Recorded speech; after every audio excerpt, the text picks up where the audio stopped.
Hello, നമ്മുടെ പുതിയ വീഡിയോയിലേക്ക് എല്ലാവർക്കും സ്വാഗതം. ഇന്ന് നമുക്ക് കറി വെക്കാൻ പാരമീനാണ് കിട്ടിയിട്ടുള്ളത്. അപ്പോൾ അത് ഒന്ന് വൃത്തിയാക്കി എടുക്കണം. അപ്പോൾ പാരമീൻ മേടിക്കുമ്പോഴേ ഈ വാലിനകത്ത് മഞ്ഞ കളറുള്ളത് മേടിക്കണേ. മഞ്ഞപ്പാരയെന്ന് പറയും. അപ്പോൾ അതിനാണ് ടേസ്റ്റ് കൂടുതൽ. അപ്പോൾ ഇനി ഇത് ഞാനൊന്ന് വെട്ടിയെടുക്കട്ടെ. അപ്പോൾ മീൻ വെട്ടുന്നത് കാണാൻ ഇഷ്ടമില്ലാത്തവർ ആ ഭാഗം ഒന്ന് സ്കിപ്പ് ചെയ്തോളൂ കേട്ടോ.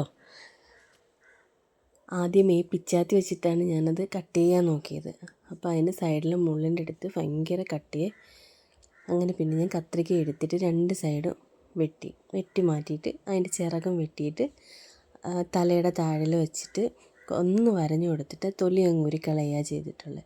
എന്നിട്ട് ഇതിനകത്തെ വേസ്റ്റ് എല്ലാം എടുത്ത് മാറ്റിയിട്ടുണ്ട്. ഈ തലയാണെങ്കിൽ സൈഡിൽ നിന്ന് അതിൻ്റെ പല്ലും എല്ലാം ചീന്തി കളഞ്ഞിട്ട് അതിൻ്റെ ചെകിളപ്പും എല്ലാം മാറ്റിയിട്ട് വെച്ചിരിക്കുവാണ്. ആ തല ഇരിക്കുന്നതുകൊണ്ട് അതിനകത്ത് വേസ്റ്റൊന്നും ഇല്ല. നന്നായിട്ട് വൃത്തിയാക്കി എടുത്തിട്ടുള്ളതാണ്. മീനെല്ലാം വെട്ടി കഴുകി വൃത്തിയാക്കി നുറുക്കി വെച്ചിട്ടുണ്ട്. അപ്പോൾ ഇത് വെച്ച് ഇന്നൊരു തേങ്ങാക്കറി ഉണ്ടാക്കാം. അത് മാങ്ങയൊക്കെ ഇട്ട് നല്ല തേങ്ങ അരച്ച കറിയാണ്. അപ്പോൾ അതിന് വേണ്ടി കുറച്ച് തേങ്ങ ഞാൻ തിരിങ്ങി വെച്ചിട്ടുണ്ട്.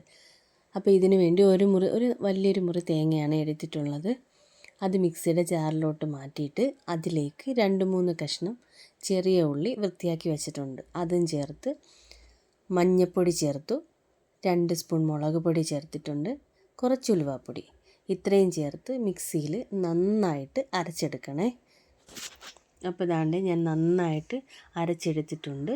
ഇനി അതിലേക്ക് വേണ്ട നമ്മുടെ മെയിനായിട്ടുള്ളതാണ് മാങ്ങ നന്നായിട്ട് കഴുകി വൃത്തിയാക്കി അരിഞ്ഞെടുത്തിട്ടുണ്ട്. 2 പച്ചമുളകും എടുത്തിട്ടുണ്ട്. മൺചട്ടിയിലാണ് കറി വെക്കുന്നത്. അപ്പോൾ അതിലേക്ക് പച്ചമുളക്, അരിഞ്ഞു വെച്ചിരിക്കുന്ന മാങ്ങ, പിന്നെ മാങ്ങയുടെ കൂടും കൂടെ ഞാൻ ചേർത്ത് കൊടുത്തിട്ടുണ്ട്. അതിലേക്ക് അരച്ച് വെച്ചിരിക്കുന്ന അരപ്പും കൂടെ ചേർത്ത് ആവശ്യത്തിനുള്ള വെള്ളവും ഉപ്പും ചേർത്ത് നന്നായിട്ട് ഇളക്കി ഇത് ചെറുതീയിലൊന്ന് തിളപ്പിച്ചെടുക്കാം. കറി ഒന്ന് തിളച്ച് തുടങ്ങുന്ന സമയമാകുമ്പം അതിലേക്ക് നമുക്ക് കുറച്ച് കറിവേപ്പില ചേർത്ത് കൊടുക്കാം. അവർ നമ്മുടെ ചാനലും കൂടെ ഒന്ന് സബ്സ്ക്രൈബ് ചെയ്യണേ. ഇഷ്ടപ്പെട്ട് കഴിഞ്ഞാൽ ലൈക്ക് ചെയ്യാനും മറക്കരുതേ. കറി നല്ല തിളച്ച് വന്നിട്ടുണ്ട്. മാങ്ങയിൽ പുളിയൊക്കെ ഇറങ്ങി തുടങ്ങിയിട്ടുണ്ട്.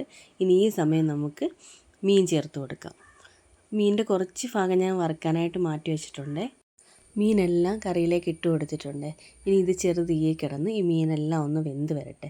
മാങ്ങയുടെ പുളിയും ഉപ്പും എല്ലാം കൂടെ മീനിനകത്തൊക്കെ പിടിച്ച് കറി ഒന്ന് വറ്റിച്ചെടുക്കാം നമുക്ക്. കറിയൊക്കെ നല്ല തിളച്ച് വറ്റി എണ്ണയൊക്കെ തെളിഞ്ഞ് മീൻകറി നല്ല റെഡി ആയിരിപ്പുണ്ട്. അപ്പോൾ അടിപൊളി മീൻകറിയാണ്. ഇതുപോലെ ഒന്ന് ഉണ്ടാക്കി നോക്കണേ. അപ്പോൾ ഇഷ്ടപ്പെട്ട് കഴിഞ്ഞാൽ സബ്സ്ക്രൈബ് ചെയ്ത് സഹായിക്കുകയും ചെയ്യണേ. പുതിയൊരു വീഡിയോ ആയിട്ട് വീണ്ടും കാണാം. ബൈ.